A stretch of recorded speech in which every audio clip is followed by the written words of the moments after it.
Sebelum masuk video, jangan lupa klik tombol subscribe dan nyalakan lonceng notifikasinya.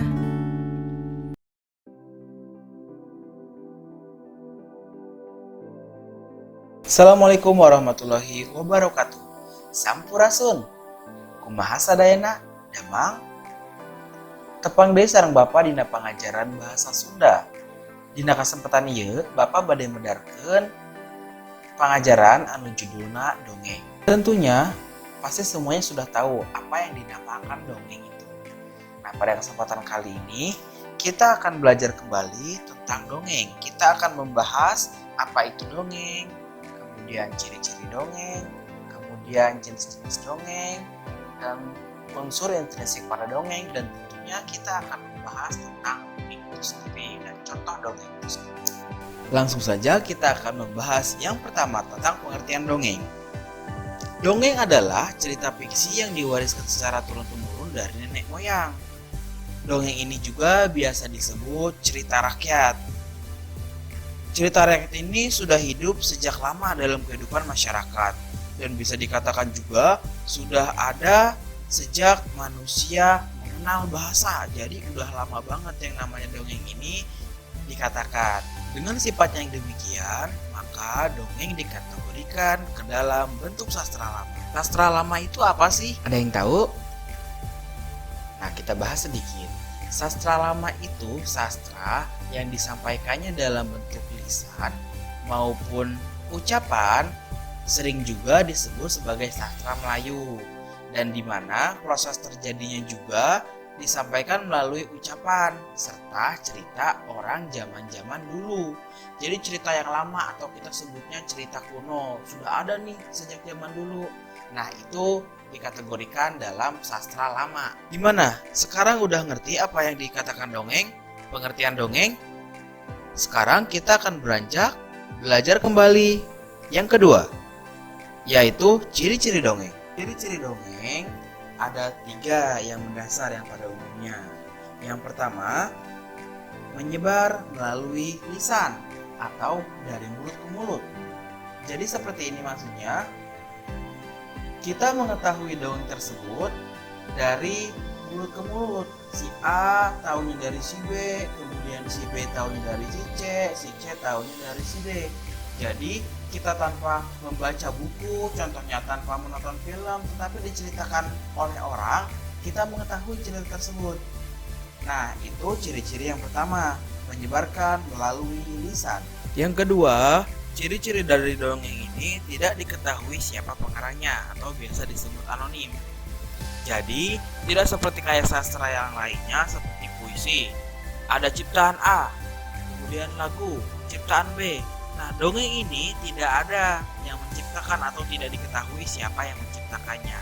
Itu disebut anonim. Nah, biasanya juga yang anonim ini termasuk ke dalam karya sastra lama. Semua karya sastra lama bersifat anonim atau tidak diketahui siapa pengarangnya. Contohnya, seperti kisah Tangkuban Perahu. Apa di sini ada yang tahu siapa pengarangnya? Kemudian contoh lagi, cerita Malin Kundang. Apa di sini ada yang tahu cerita Malin Kundang itu siapa yang menciptakan? Nah, tidak ada yang tahu. Berarti itu termasuknya dongeng. Nah, ciri-ciri dongeng yang ketiga, umumnya cerita dongeng mempunyai unsur pamuhalan. Pamuhalan ini cerita yang tidak masuk akal. Contohnya seperti ini. Dalam suatu cerita, manusia itu berubah menjadi harimau.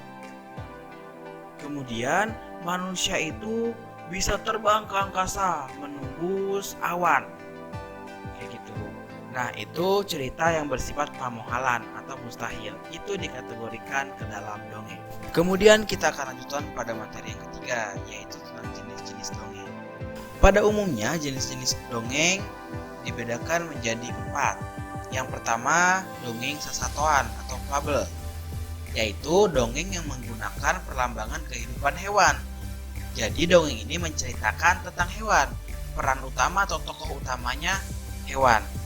Contohnya, yang pertama, ada sakadang kuya jeung sakadang monyet. Yang kedua, pecang kena leget atau kancil kena getah. Kemudian yang ketiga, gajah eleh ku sirem. gajah kalah oleh semut.